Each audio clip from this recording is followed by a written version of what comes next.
ओम नमः शिवाय। हर हर महादेव। दोस्तों, सावन के महीने में शिवलिंग से यह गुप्त चीज ले आना, अपने घर आपकी सभी मनोकामनाएं पूरी होंगी। इतना पैसा आएगा कि गिनते गिनते थक जाओगे। भगवान भोलेनाथ जी के आशीर्वाद से अपने जीवन में बहुत उन्नति करोगे। दोस्तों, हिंदू धर्म में सावन के महीने का बहुत अधिक महत्व होता है। सावन का महीना हिंदू पंचांग का 5वां महीना होता है। यह महीना भगवान शिव को समर्पित होता है। इस महीने में शिव भक्त भगवान शिव की विधि विधान से पूजा अर्चना करते हैं और सावन के महीने के सोमवार का महत्व और भी अधिक होता है। इस माह में शिव की पूजा अर्चना करने से सभी मनोकामनाएं पूरी हो जाती हैं। धार्मिक मान्यताओं के अनुसार सावन के महीने में भगवान शिव और माता पार्वती की विधि विधान से पूजा करने भक्त की मनोकामना पूरी होती है। इसके साथ ही सावन के सोमवार व्रत रखने से भोलेनाथ की विशेष कृपा प्राप्त होती है। दोस्तों, सावन महीना का आरंभ 30 जुलाई 2026 दिन गुरुवार से हो रहा है और सावन महीने का समापन 28 अगस्त को होगा कहा जाता है। इस सावन के महीने में किसी भी व्यक्ति ने भगवान भोलेनाथ की थोड़ी सी भी पूजा साधना क्रिया कर ली तो उस व्यक्ति के जीवन की सभी मनोकामनाएं पूर्ण हो जाती हैं। उस व्यक्ति के जीवन के हर कष्ट खत्म हो जाते हैं और उस व्यक्ति के जीवन में धन आना शुरू हो जाता है। भक्तों, वीडियो आगे शुरू करें उससे पहले भगवान भोलेनाथ के सच्चे भक्त प्राचीन ज्ञान चैनल की इस वीडियो को लाइक अवश्य कर दें और कमेंट बॉक्स में हर हर महादेव सच्ची श्रद्धा से लिख दें, जिससे कि भगवान भोलेनाथ जी का आशीर्वाद आपको सीधे प्राप्त हो सके। दोस्तों, आज की इस वीडियो में हम आपको बताएंगे कि सावन के दिनों में आपको भगवान भोलेनाथ के मंदिर जाकर के क्या क्या भगवान भोलेनाथ को अर्पित करना और वहां से वापस क्या लेकर के आना है, ताकि आपके घर की गरीबी, दरिद्रता, परेशानी, कष्ट, दिक्कतें हमेशा के लिए खत्म हो जाए। दूसरी तरफ आपके घर पर सुख, समृद्धि, यश, वैभव, ऐश्वर्य की आपको प्राप्ति हो। ध्यान रखिएगा दोस्तों, सावन का माह का इंतजार हर व्यक्ति इसीलिए करता है ताकि उसको भगवान भोलेनाथ का आशीर्वाद मिल सके। कहा गया है कि देवों के देव भगवान भोलेनाथ अगर किसी भी व्यक्ति को आशीर्वाद दे दें तो उस व्यक्ति का साक्षात काल भी आकर कुछ नहीं बिगाड़ पता है। इसीलिए आज की इस वीडियो में हम आपको बताएंगे कि कैसे आप सावन के दिन, जो बहुत ही पावन दिन है, इस दिन भगवान भोलेनाथ को प्रसन्न कर सकते हैं। कैसे आपको भगवान भोलेनाथ का आशीर्वाद प्राप्त हो सकता है और कैसे सावन के दिनों में शिवलिंग की आपको पूजा करनी है, वह भी खास उपाय करते हुए कैसे आपको शिवलिंग पर क्या क्या चढ़ाना है और क्या क्या वहां से लेकर अपने घर पर वापस लेकर आना है, ताकि आपके घर पर अन्न और धन का भंडार कभी भी कम ना हो। देखिए दोस्तों, आपके जीवन में कितनी ही बड़ी परेशानी हो, कितनी ही बड़ी दिक्कत क्यों ना हो, मान लीजिए आपके जीवन में धन की समस्या है, मान लीजिए आप नौकरी की प्राप्ति के लिए बहुत ही ज्यादा परेशान हो चुके हैं, आपके शत्रुओं ने आपको घेर लिया है, संतान की प्राप्ति आपको हो नहीं पा रही है, तो एक बात का ध्यान रखिएगा दोस्तों, सावन का पावन दिन एक ऐसे दिन होते हैं जिस दिन कोई भी व्यक्ति अगर थोड़े से उपाय कर लेता है, भगवान भोलेनाथ की साक्षात पूजा कर ले है, तो उस व्यक्ति की कितनी ही बड़ी मनोकामना हो, कितनी ही बड़ा कष्ट हो, वह खत्म हो जाता है और उसकी मनोकामना पूर्ण हो जाती है। दोस्तों, मान लीजिए आपके ऊपर कोई दोष लगा हुआ है, जैसे वास्तु दोष, क्षण दोष, प्राकृतिक दोष या कोई भी दोष लगा हुआ है, तो आपको सावन सोमवार के दिन थोड़ी सी पूजा करनी है और आपका दोष खत्म हो जाएगा।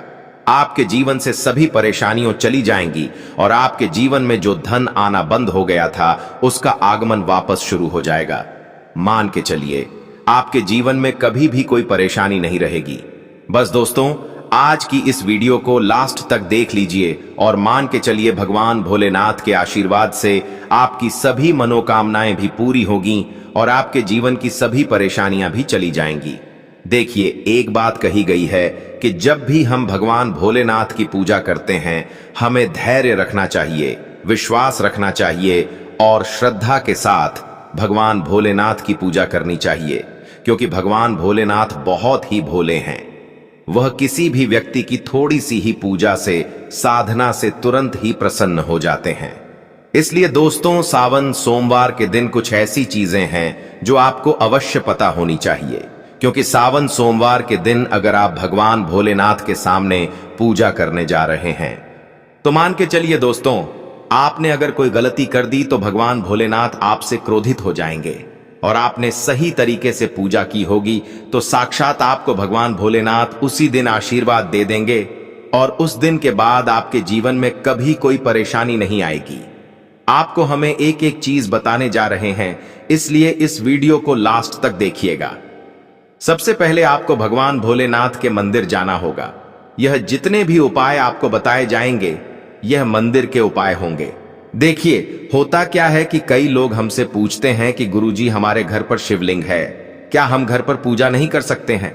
तो इसका उत्तर है नहीं दोस्तों, आपको मंदिर जाना पड़ेगा, क्योंकि मंदिर का जो शिवलिंग होता है और जो घर का शिवलिंग होता है इसमें बहुत ज्यादा फर्क होता है।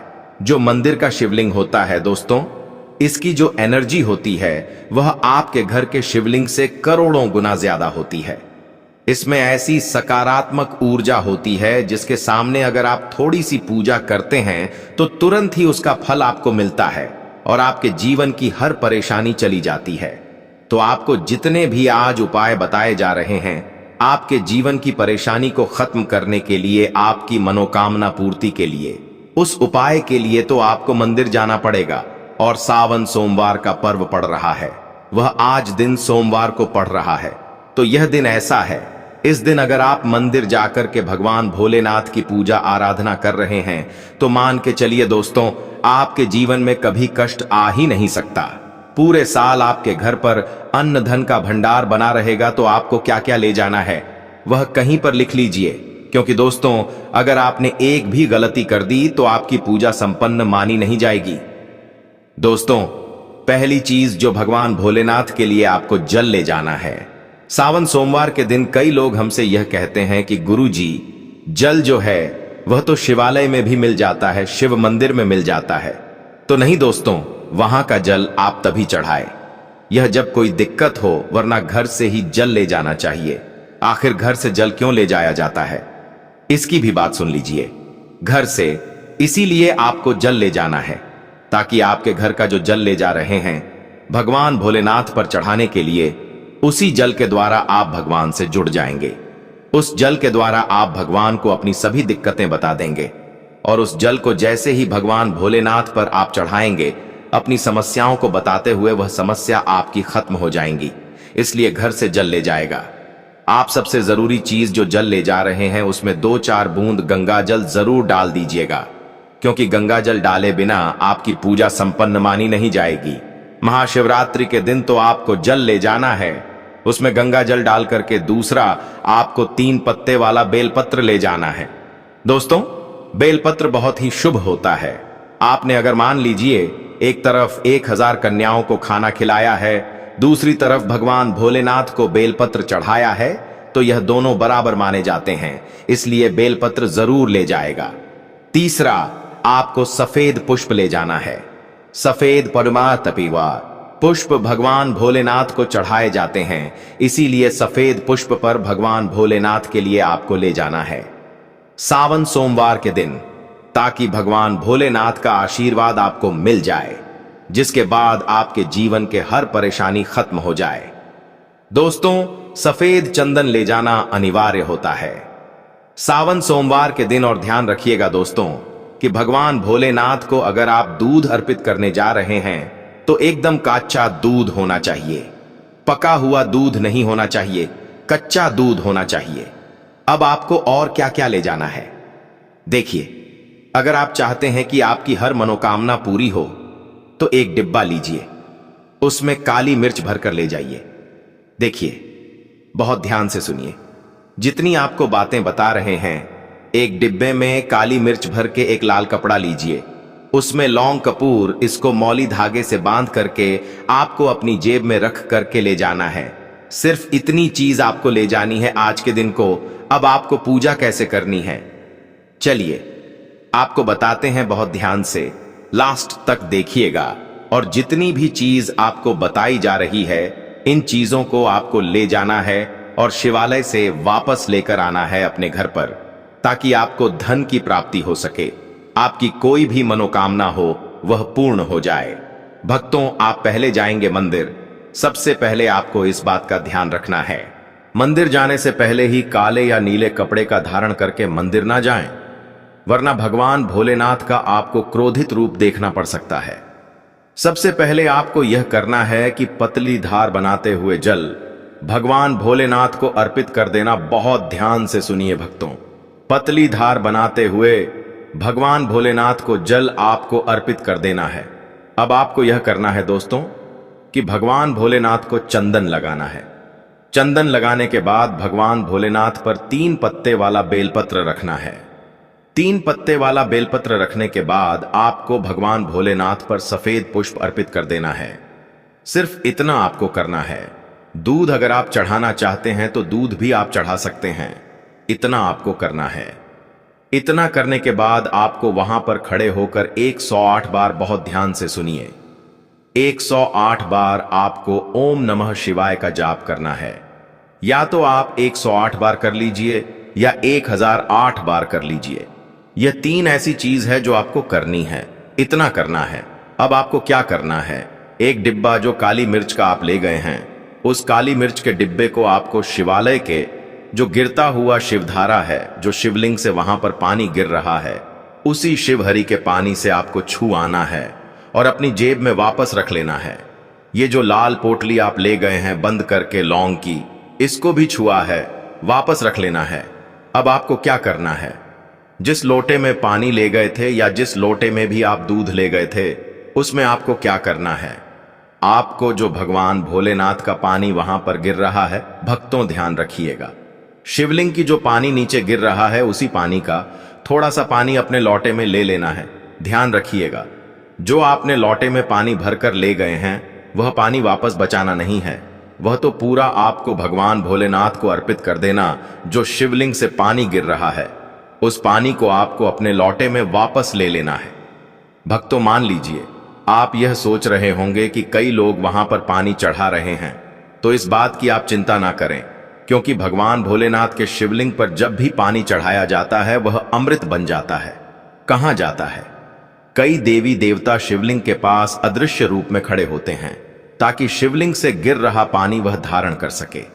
इतना पवित्र होता है शिवलिंग से गिरता हुआ पानी। तो शिवलिंग से गिरता हुआ पानी को आपको अपने लोटे में ले लेना, सिर्फ थोड़ी सी बूंदे ले लेनी है। अब आपको क्या करना है, आपको घर वापस आना है। जो आपने लोटे में पानी लिया है, भक्तों, इसको घर पर आते ही घर के लोग जो हैं आपके, उनके ऊपर थोड़ा थोड़ा पानी छिड़क देना है। घर के हर कोने में पानी छिड़क देना है। घर के मुख्य द्वार पर पानी छिड़क दें।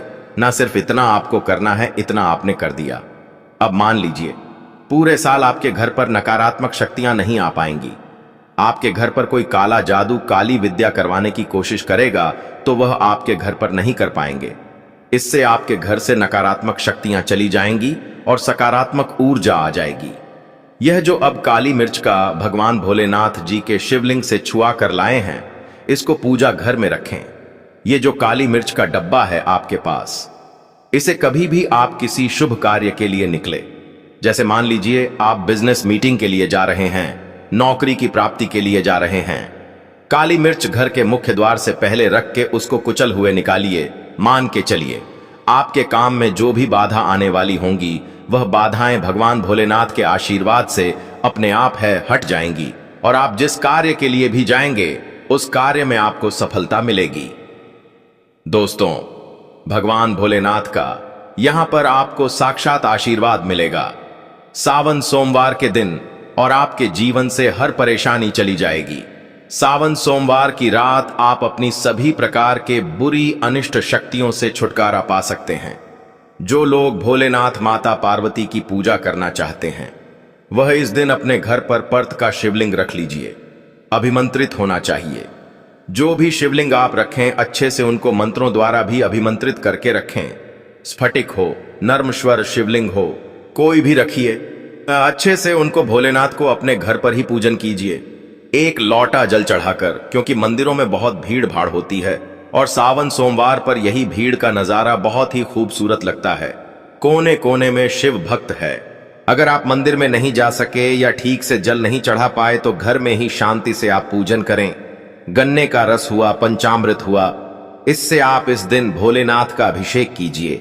दूध, दही, घी, शहद, शक्कर, पंचामृत बनाकर के अभिषेक कीजिए। दोस्तों, फिर भोलेनाथ का श्रृंगार कीजिए। चंदन चढ़ाई, अक्षत चढ़ाई, जनेऊ अर्पित कीजिए। थोड़ा सा चंदन का इत्र, क्योंकि चंदन का इत्र विशेष रूप से शिव शंभू को बहुत प्रिय है, तो वह आप अर्पित कीजिए। उनके पसंदीदा पुष्प चढ़ाए आंकड़े की माला से उनका श्रृंगार कीजिए। दोस्तों, कनेर के सफेद पुष्प चढ़ाए, कमल हुए, गुलाब हुए, बेल हुए, यह फूल उनको बहुत प्रिय है, यह अर्पित करें और 5 बेलपत्र अवश्य चढ़ाएं। आप इस दिन चाहे तो या जो आपके पास बेलपत्र है उसी पर आप श्री श्री लिख करके या ओम नमः शिवाय या राम राम लिख करके अर्पित कीजिए। जो चिकना भाग होता है उस पर लिखिए और यह सीधा शिवलिंग पर अर्पित हो। इस प्रकार से आपको बेलपत्र चढ़ाने चाहिए। दोस्तों, आप विशेषकर इस बात का ध्यान रखें कि कटे फटे बेलपत्र ना हो। जो व्यक्ति अधूरी चीज भगवान को अर्पित करता है तो उसे भी कटे फटे पत्तों की तरह ही कटा फटा फल ही प्राप्त होता है। इसीलिए कभी भी अपूर्ण सामग्री अर्पित ना करें।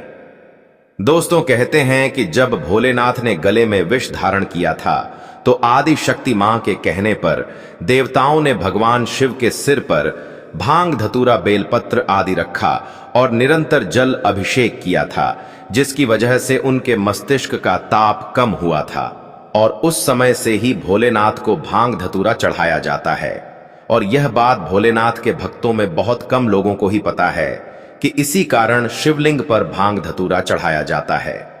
दोस्तों, अगर आपके घर में शिवलिंग है तो आज के दिन आप चाहे तो शिव जी का त्रिशूल हुआ, डमरू हुआ, यह भी आप उनको अर्पित कर सकते हैं।